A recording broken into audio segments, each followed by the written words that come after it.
Everybody to the weekly shiur on the Parashat. This week, Parashat Korach. Tremendous Parashat regarding learning about leadership, what to do, what not to do, and so on and so forth. Amazing.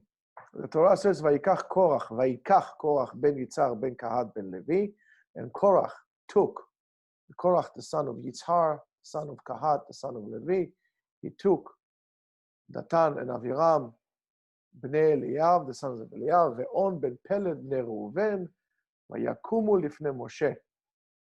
And they rose up in front of Moshe, Ve'anashim b'bnei Yisrael, 50 u'ma'atayim, and 250 other people from all over Bnei Israel, a bunch of riffraffs. Nesiye Eda Kriye Moed Anshe Shem. Maybe I was wrong. There were presidents, important people, but yet there were riffraffs. Vayikalu al Moshe ve'al Aaron, and they gathered on Moshe and Aaron. Vayamru alehem, Rav lachem. Enough. Ki kol ha'eda kulam kedoshim, because everybody is holy. Uvetocham Hashem, and God is among them. Umadua titnas'u al ka'al Hashem. Why you made, like, in other words, who died and left you king? This parasha, we're talking about Korach and his ghostwriters. We'll do it in a little different structure to maybe get us a point. The name Korach, and I love to do that. The name Korach, you spell in Hebrew Kuf Resh Chet, which is the same initials. Chazal tells us Kin'ah, Romemut, and Chemda. Kin'ah, jealousy. Romemut is hierarchy, a person that likes to put himself high, and Chemda, desire. Korach is jealous because he himself feels that he is worthy, he is aloof, he's elevated, and he desires something that is not his. He wants the leadership. Korach also comes from the word korcha. Korcha means machloket, disagreement. Like we say, karachat is a bald spot that separates between the two parts of the hair. So that's korach, mishon karachat. As the Gemara in Masechet Sanhedrin, Daf Kuftet, Amud Bet says, Korach shena'asa korcha be'Yisrael.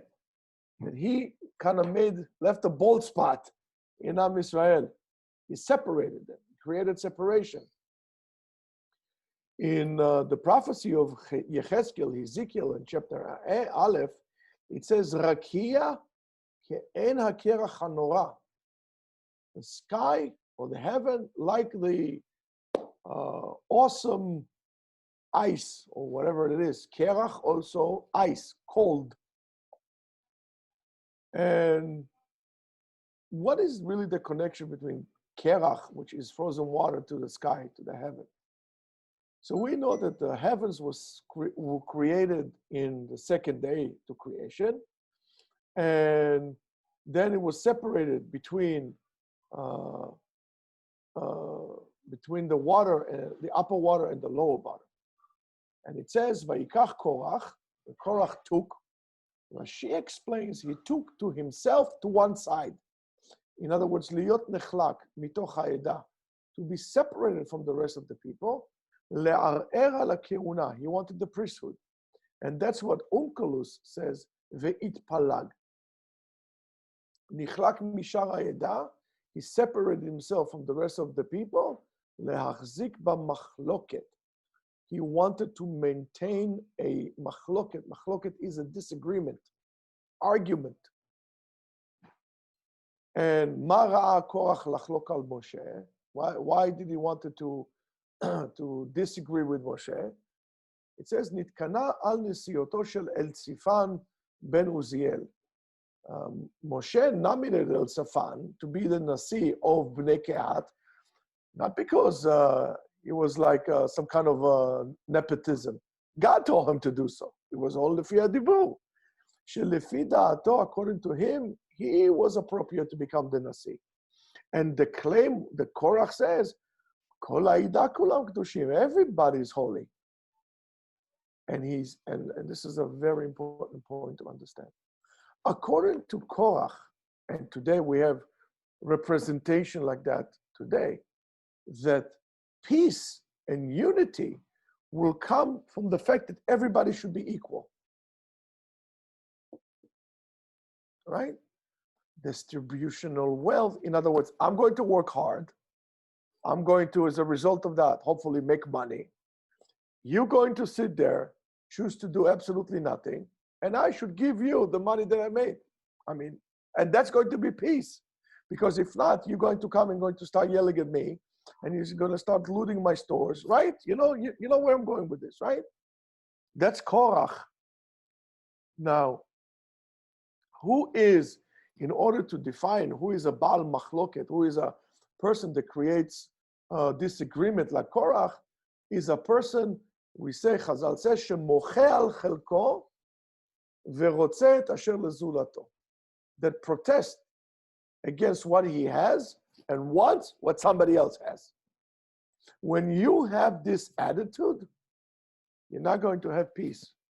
You are the one who actually causes fragmentation in society. It's very important to understand. So,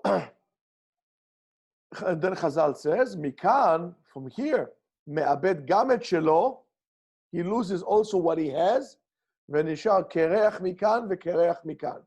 He ends up with nothing. Kereach, bold from nothing. In other words, you end up losing everything. Somebody told me recently, I had somewhat of a discussion with some very intelligent person about voting, for example, and I don't like to stay political, just to give you an example. Voting for the, registering like a Democrat so we could get more people on that we want, since it's a lost cause in New York to be a Republican, to get the Republicans in. I didn't want to tell them that, I forgot there was a guy named Giuliani, right? But, never mind. And I said to him, no, because the Democrats are going into their own way, their own path. You're not going to stop them.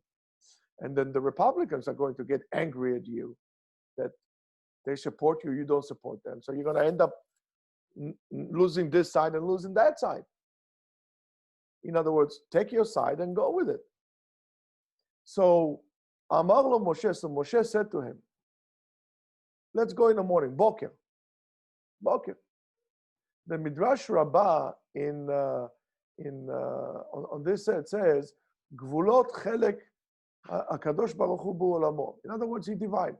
A cholek, a person who disagrees on the what HaKadosh Baruch Hu gave you, in other words, it puts boundaries, put certain parameters in the world, is basically disagreeing with God himself. The Mishnah in Masechet Avot in Perek Hey Yud Zayin says to us, famous statement, Kol machloket shehi l'shem shamayim, any disagreement that is for the sake of heavens, what we call, sofal itkayem, in other words, that's going to be established. V'she'ena l'shem shamayim, when it's tinted for not without any ulterior, when there is an ulterior motive, and sofal itkayem, in other words, it's been forgotten, been washed away from the world. So the Mishnah over there says, Ezei machloket l'shem shamayim. It says, no machloket, Hillel v'shamay. V'she'ena l'shem shamayim, and a machloket, a disagreement with an ulterior motive, that's machloket korach v'kol adato. So what does it mean, machloket l'shem shamayim? A machloket, a disagreement with no ulterior motive. So the Midrash tells us, shedarim bayachad esh umayim, that fire and water coexist with it, within the machloket. They're representing two sides. Sheshnehem meshartim beyachad et habriya. Both of them serve creation. We have to have water and we have to have fire. So Chazal says in Dvarim Rabbah Yud Bet, Oseh Shalom b'mromav. On the statement Oseh Shalom b'mromav, he makes peace in the heavens. Amar Resh Lakish, Michael kulo esh. Angel Michael, the archangel Michael, is all fire. The Gavriel kulo sheleg. Gavriel is all ice. Ve'omdim ze etzel ze. and they're standing one next to the other, ve'enan mezikin ze laze, and they don't harm one another. Even though they're opposites. Amar bar kapara, Uma ima elyonim, what if the angels that don't have any kind of jealousy and any kind of competition, and they don't have any animosity, they need to have shalom, atachtonim, us in this world, shekulam sina v'tacharut, that everything in this world, it's all about hatred, competition, and animosity. Isn't that more so that we need to have peace among us? Therefore, if the machloket is l'shem shamayim, it's going to stay. In other words, you have your opinion, I have my opinion. That's good. And why is that? Because shamayim, heaven, is the core root of that machloket, of that disagreement. Since shamayim, heavens, the glory of Hashem, is that, so there is room for everything, because all those opinions are rooted or anchored within whoever created them, which is HaKadosh Baruch Hu. In other words, the meaning of things is in a certain situation, the machloket, to have a disagreement, is a good thing. Why? Because it helps us see reality from a different perspective, and therefore it helps us develop, the reality around us, and to advance it. I mean, this is a tremendous thing of a leadership. A true leader does not tell the people, that's what I'm going to do, and that's my plan, and that's what we're going to do. A true leader is going to make his people think that the plan is theirs. And it's because it's theirs, they're going to end up doing it willingly. And they're going to carry it further and actually reach the goal. And you ask your people, listen, what is that you want to do? Everybody brings to the table, to the plate, their own ideas, their own point of view. Okay, so you'll be in charge of this, and you'll be in charge of that, and the other one will be in charge of this, and this is the goal we have to do. And that's how we're going to do it. And they do it. And by the way, this is how special ops unit, the better ones, that's how they operate. It's not a totalitarian regime. They say that accountability is a good thing for a leader. Accountability is the last resort when you hold people accountable. It means that you did not act as a true leader. You have to push the people the right way, to encourage them to be a part of this, to voice their opinion. Because if you're going to give them only one choice, they're not going to listen to you. They're not going to listen to you. So therefore, nobody, by the way, is asking us to be all identical, to even though that's what it is today, to think the same thing, to feel the same thing, to express the same thing. I mean, we do say there are shiv'im panim la Torah. There are 70 different facets again, as we say many times, you have to stay loyal to the Torah. But there are 70 different approaches that you can approach on every single matter.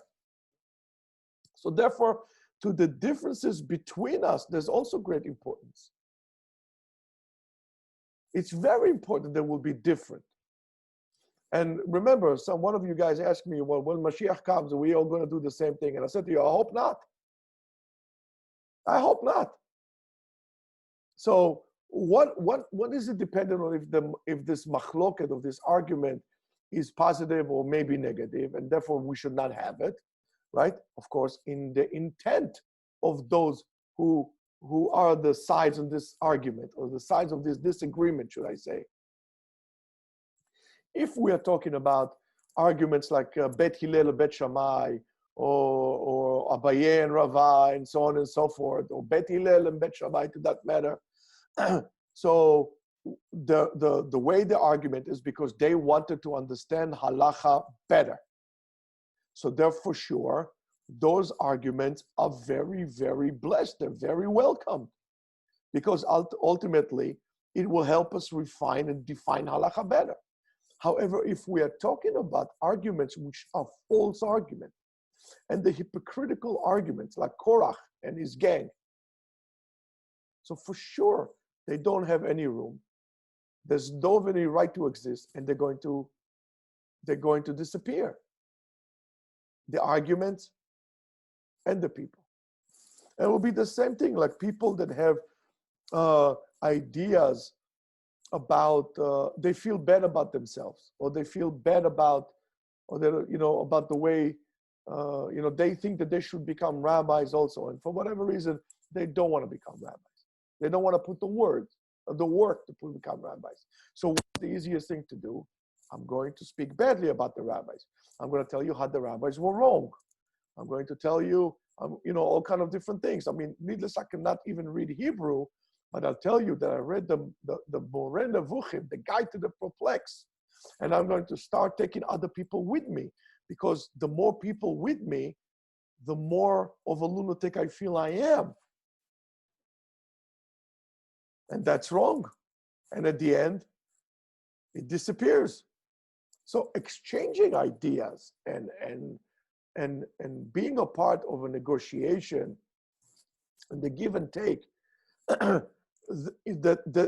it's really something that is needed in order to reach the target that we really need, in order to execute what we need to execute, to reach the goal that we need to go.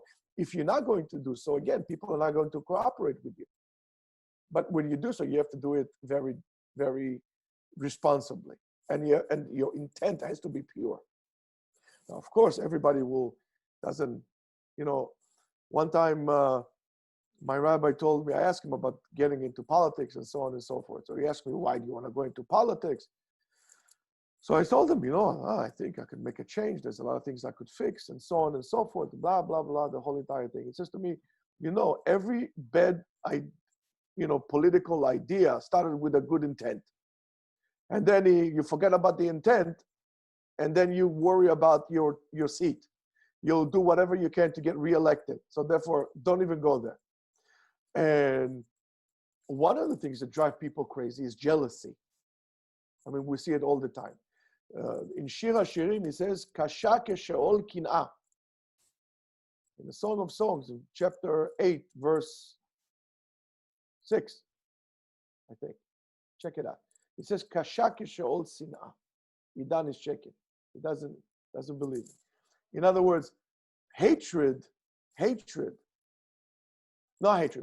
jealousy.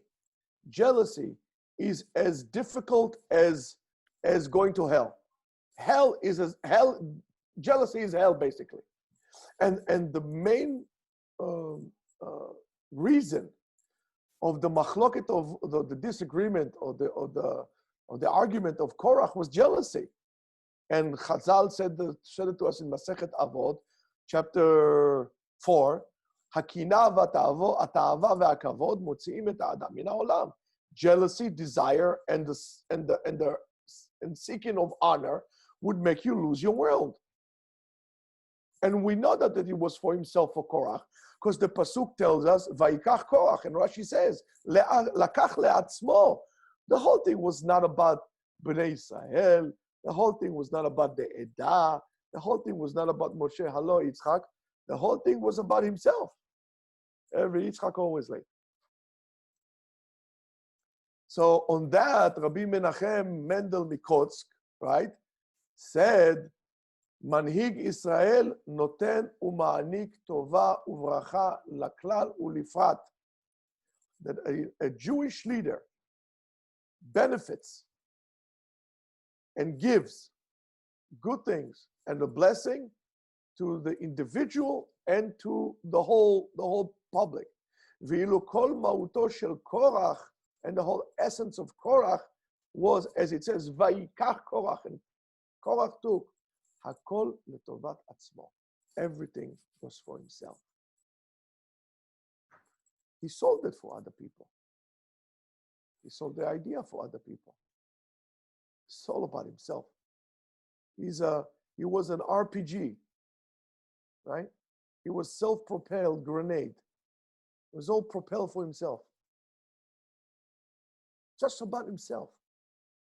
he didn't care that other people would suffer, just so he can get himself in that position of power.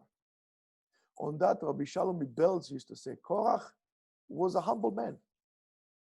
What? Yes, he was a humble man, but his humbleness was wrong, was blemished. Why?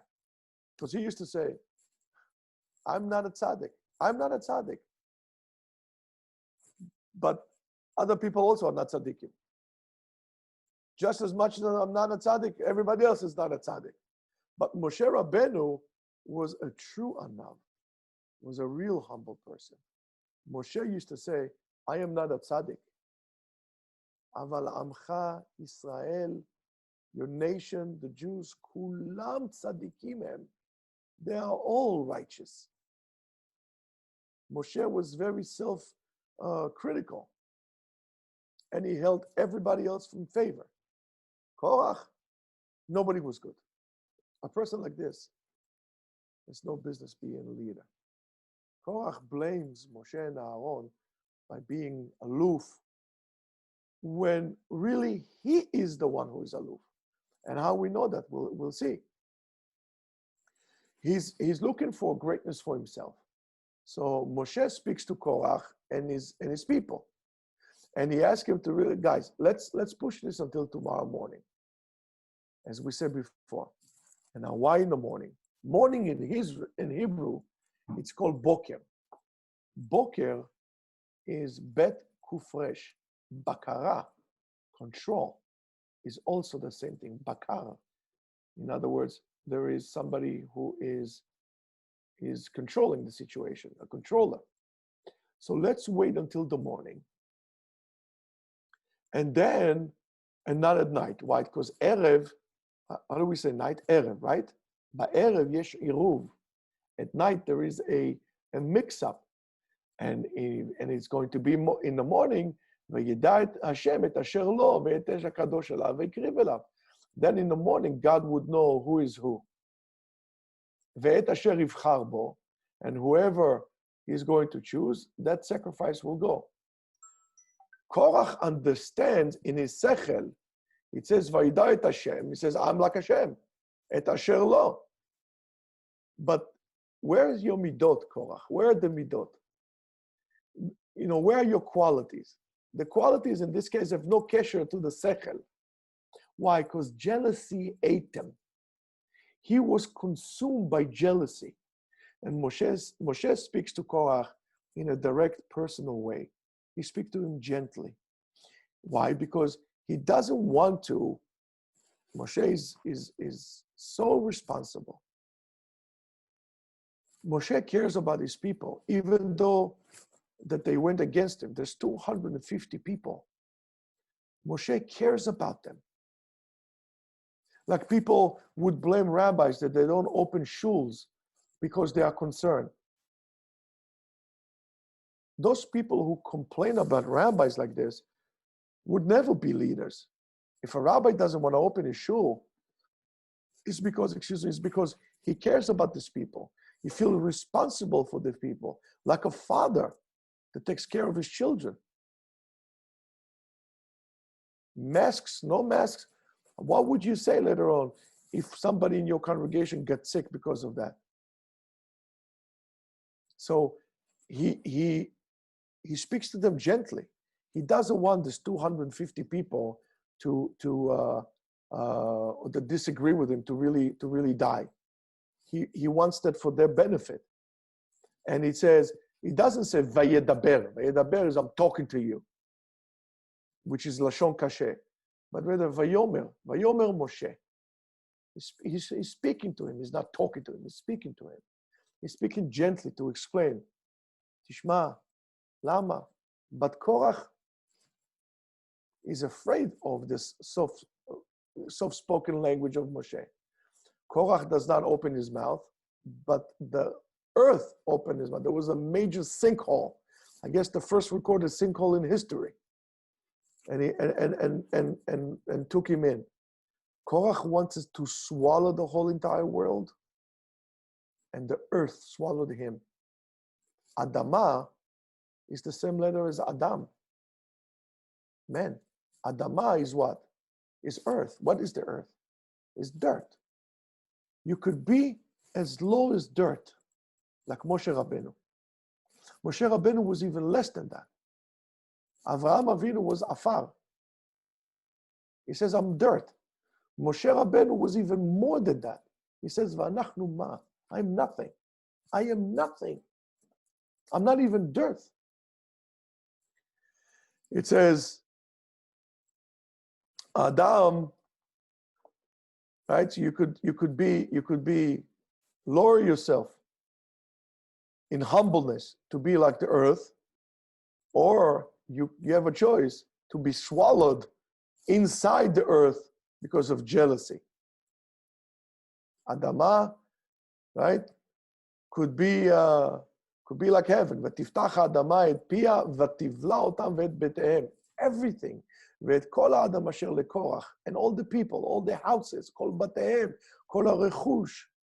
Everything. If he had cattle, went in. Camels, went in. Everything that he had. No memory whatsoever. No memory whatsoever. And why did they want inside of the earth, inside of the Adama? On that, the Striko Rav says, the Moshe, as we said, was Anav Michol Adam. He was the most humble person, that he reached the level, like, he can't get lower than that. And still, they claim against him, and they said, why are you holding yourself so aloof? The humbleness of Moshe in the eyes of Korach was aloofness. However, we do know she'en ha'adam posel ela bemumo. The reason why Korach thought that Moshe is actually being aloof by being humble, because that's exactly what Korach did. Korach was a fake. Yet he was to say, I'm so humble. I'm so this. I'm a nothing. And he wanted everybody to say to him, yes, as a tzaddik. And he would say, thank you. I'm not worthy. In other words, please bring more. I'm waiting for this. Tzat yoter. I like this. Sounds good to me. Zalman is laughing over there. Right? However, if you're going to look at the punishment of Korach, also in the unique punishment of Korach, there's a tremendous point of learning, tremendous musar, which is really directed to us. Specifically this earth, the earth, which represents the peak of earthiness. I mean, it doesn't get more earth than earth, right? Doesn't represent more than geshmiut, materialistic, very down to earth, materialistic, was the one who swallowed Korach and brought him to his death. I mean, God could have brought, lightning bolt and wipe everything out like he did to other people, but dafka like this. And we need to internalize it and understand and internalize that the constant chase that we have in our life after materialistic matter, after materialistic things, where and completely ignoring the spirit or the spiritual world from the feelings that we have, that chase really causes how should I say it, a spiritual gangrene. It's really destructive. It rots you from within. A person that whole his life is based on an endless chase, endless race after the highest salaries, after even though that you, with all this money that you have, you're going to end up buying things that you don't really need, like usually happens. And then of course you wonder why you're working so hard. So you have to buy things. So why you buying things? It's a cycle.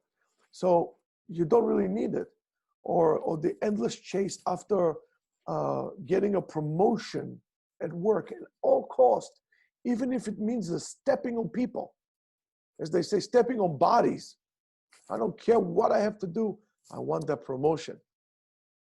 And even more than that, which is because of that promotion that you need, you neglect your family life. You're making your kids orphans while you're alive, and your wife a widow when you're still alive. It's terrible.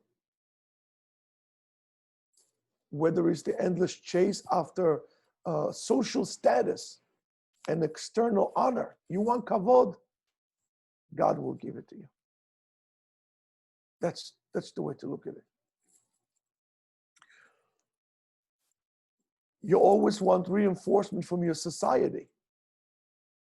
And you'll do whatever you can, even though internally you're empty, you're hollow.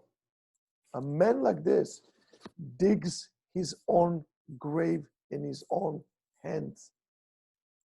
And so is anybody that has eyes in his head, and somebody who's logical, can easily distinguish and understand that it's very interesting. In Hebrew, they say liot mevusas, or to be established.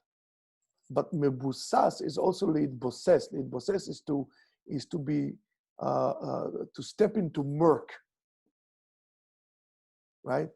A person that does that in the materialistic world completely just makes you lonelier, sadder, and very unhappy, right? You can buy yourself a used car. You can buy yourself whatever. I don't know. I'm not here doing car promotions, you know. You can buy a used, I don't know, Dodge Caravan. You don't have to buy a Toyota Sienna or Honda, whatever you call the other one, with the TV things in the back, with all the, you know, all the whistles, all the bells and whistles. I call it like whips and chains. People call it bells and whistles. You don't need that. What do you need that for? To earn more money? For whom? What do you need to prove to anyone? When you're not going to have money for your retirement, somebody's going to write you a check because you bought yourself a fancy car? What do you need this for? Okay? We need to understand that. And we learn from Korach. This earthiness that Korach had, this desire not to elevate yourself spiritually, but materialistic, that what was his punishment so much that it took him to the most earthy place that he can, to the center of the earth. It took him basically to his grave. Took him to his grave. Now, not only that he was that, he had another very bad midah, which was cynical. The Ramchal in Mesilat Yesharim, right, being cynical and being leitzan, a joker, like to make fun of everybody, and being cynical, close the person completely and so-called protects him from criticism. Just like a Teflon, that everything would fall off and would not reach you. So is this thing. He writes, Ken halatzon b'pnei hatochecha ve'amardut. Ki beleitzanut echad ubeschok katan yapil ha'adam me'alav ribui gadol min ha'it'orerut va'hitpa'alut. So, you know, when you make fun of things, like those people who make fun of the rabbis. They say, oh, you should learn philosophy. The rabbis don't know anything. The rabbis were wrong. Who is the crazy person to say that? You're preventing yourself. You're not, you might take other people, but ultimately you're preventing yourself from being spiritually elevated, from being spiritually awakened. You are digging yourself a grave while you're still alive. Because everybody's going to keep on, you know, maybe you can get yourself a crowd to listen to, 10, 15, 20, 100 people. 250 people at Korach. But after a while, people get tired of you. And you'll be forgotten and miserable. If you see a rabbi who is a person, who is a Talmid Chacham, who looks always to improve himself, People would talk about him even after his death, hundreds, if not thousands of years after. You see, every picture you could paint in a cynical way.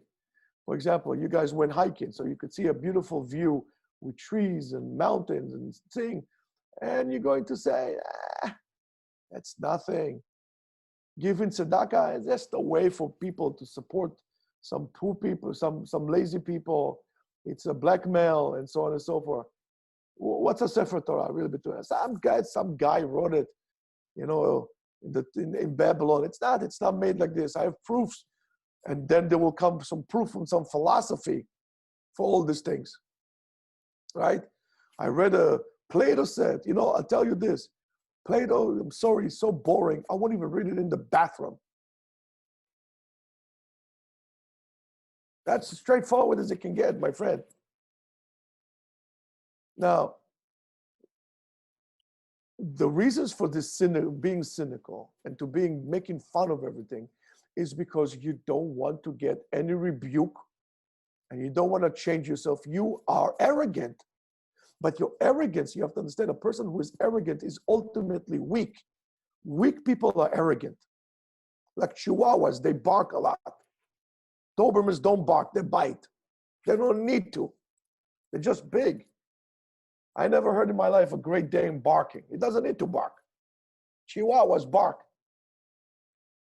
So a person like this, a cynical person, also, I mean, it's a trap. It's a trap that you put yourself. Looks at the world from the top down. He knows what's good. He knows what's bad. He knows what's right. He knows what's wrong. He's not willing to hear anybody. He's able to judge everyone. He gives grades and marks to everyone. I mean, everyone. Right? Like we have today. That's arrogance. A humble person, on the other hand, it cannot make fun of phenomena, on people, on things that happen, anyone, or a job that you do, or a profession you take. But sometimes being cynical, by the way, becomes an occupation, and people make money of this. For example, writing articles in newspapers, media. Right? Look at the media. It's all about being cynical, arrogant, and aloof. They are the expert. They think that they know everything. They bring an expert. And then, of course, everybody else becomes an expert.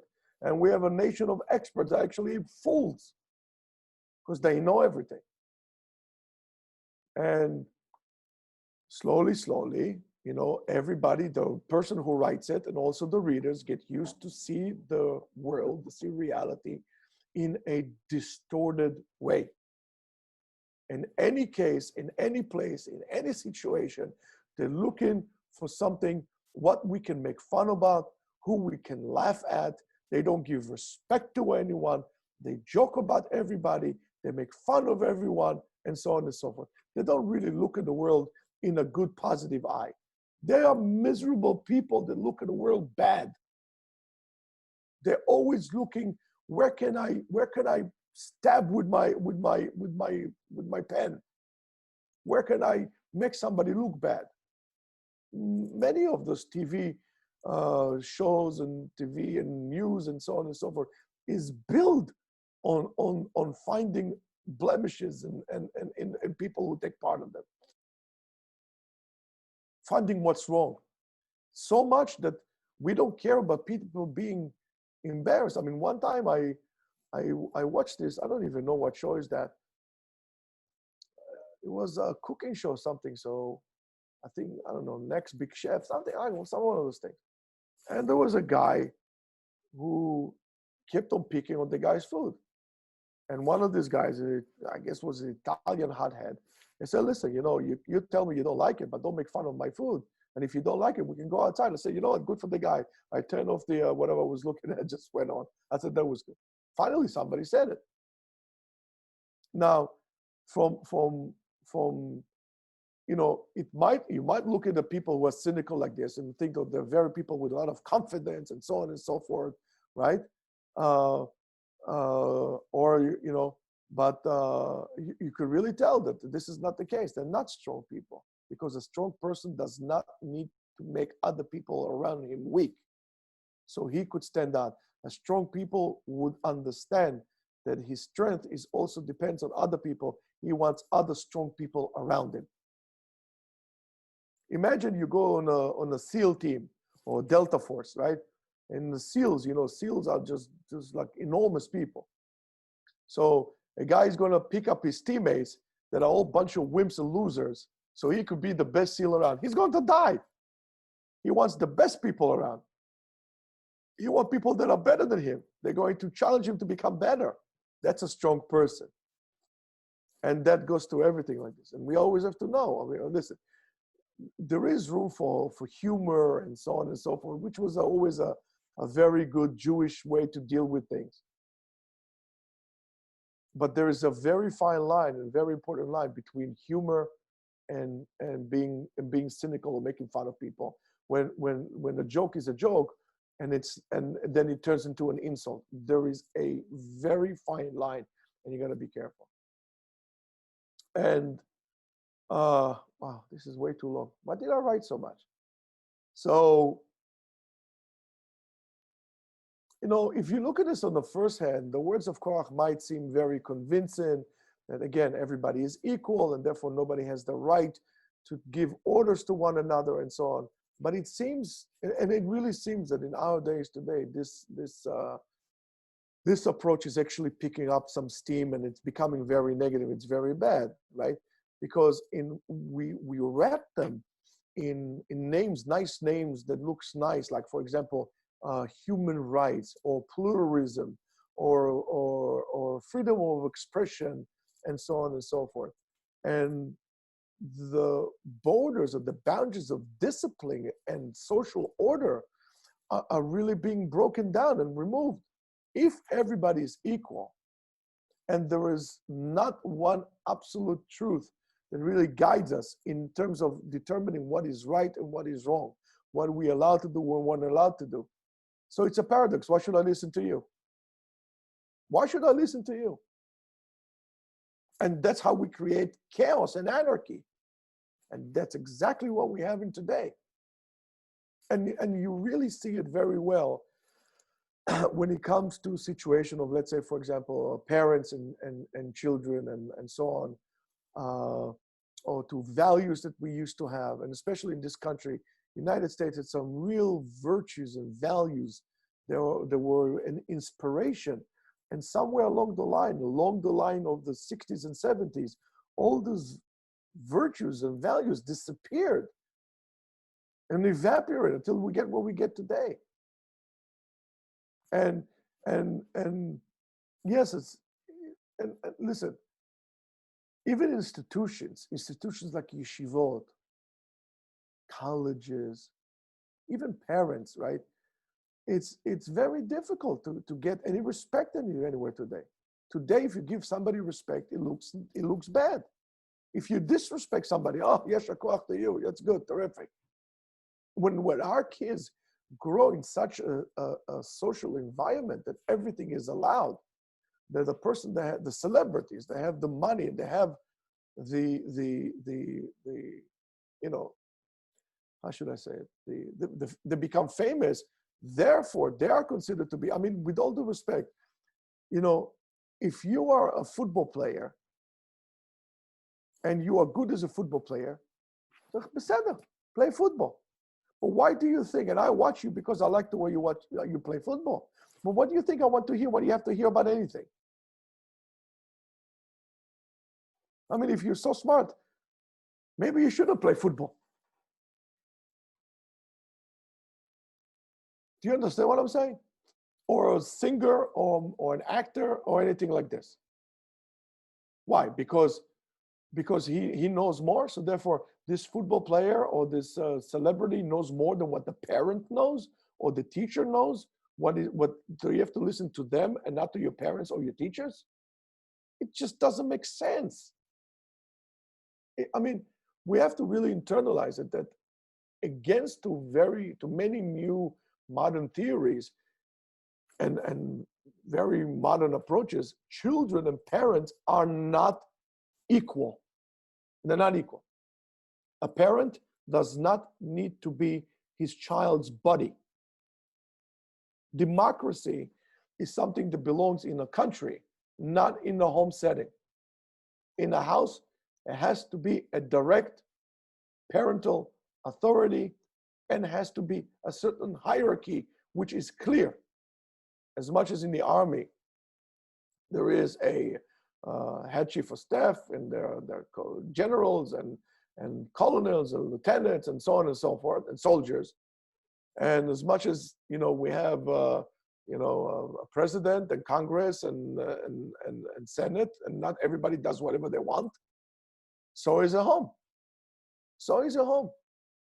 Every healthy family needs to have a certain clear hierarchy and a separation in privileges and obligations between the parents and the children.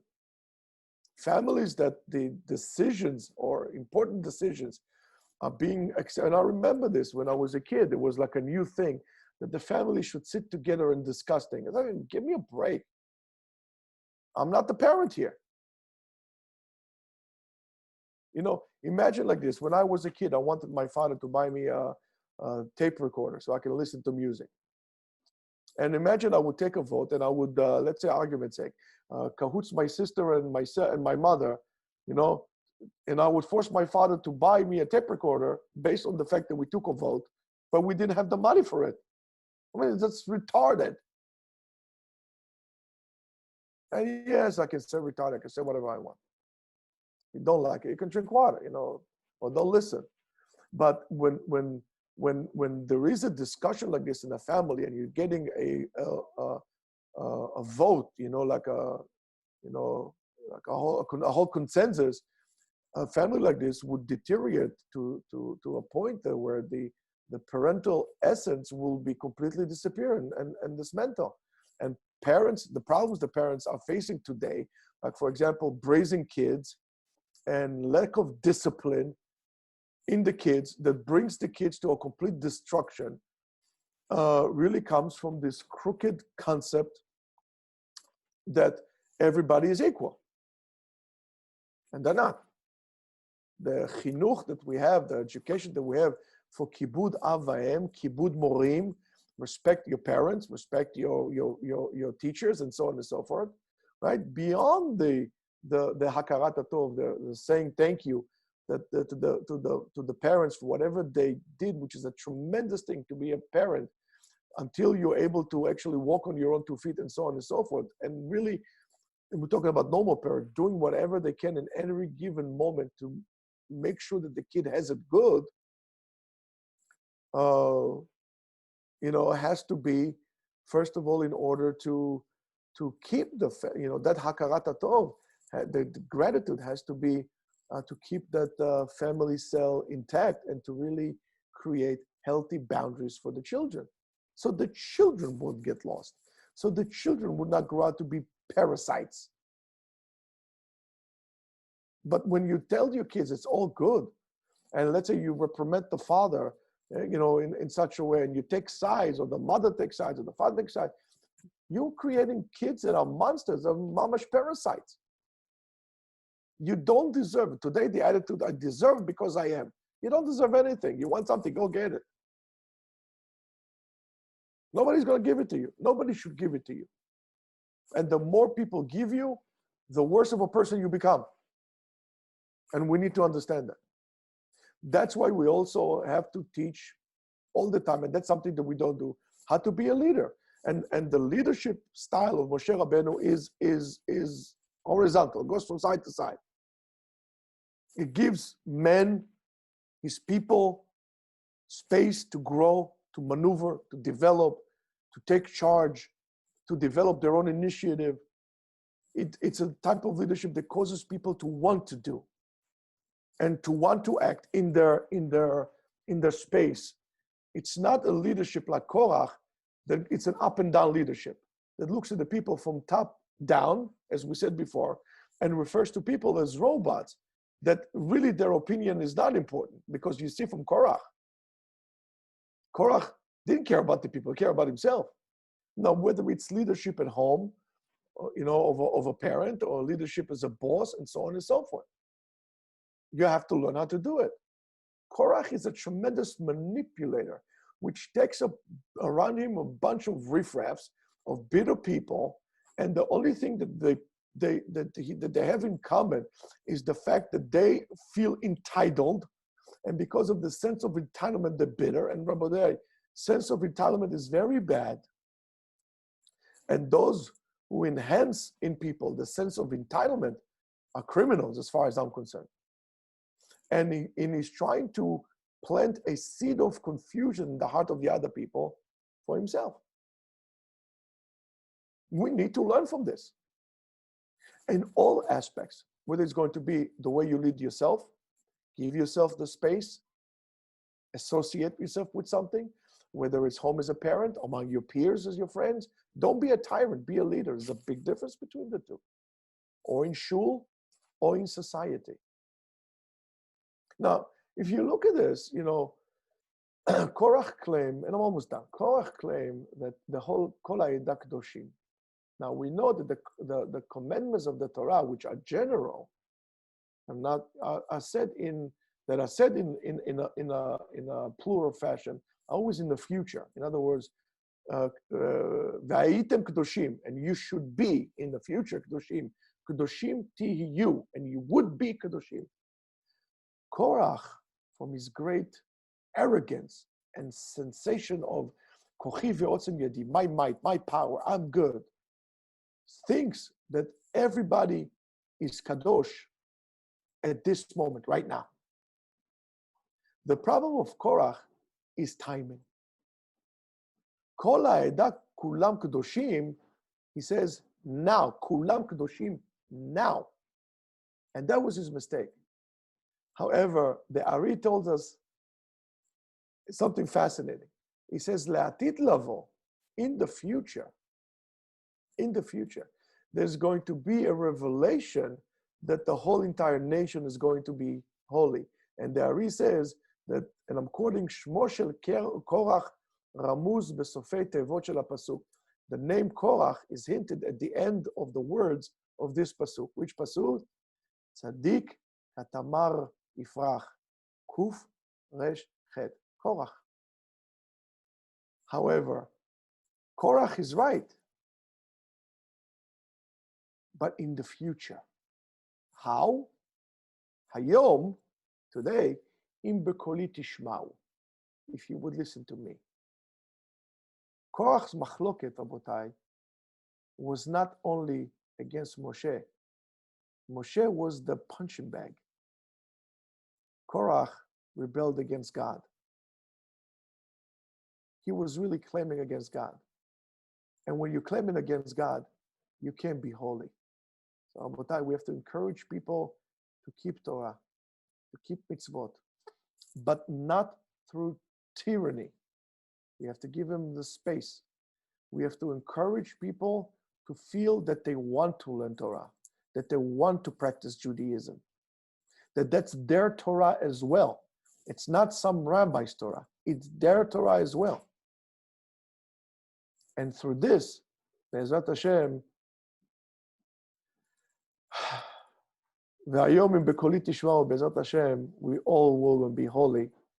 And HaKadosh Baruch Hu will sear me'itanu, will remove from us sin'ah, kin'ah, v'tacharut. Sin'ah, hatred. Kin'ah is jealousy, and tacharut is competitiveness. We are all in this together, but yet each one to his own. Shabbat Shalom.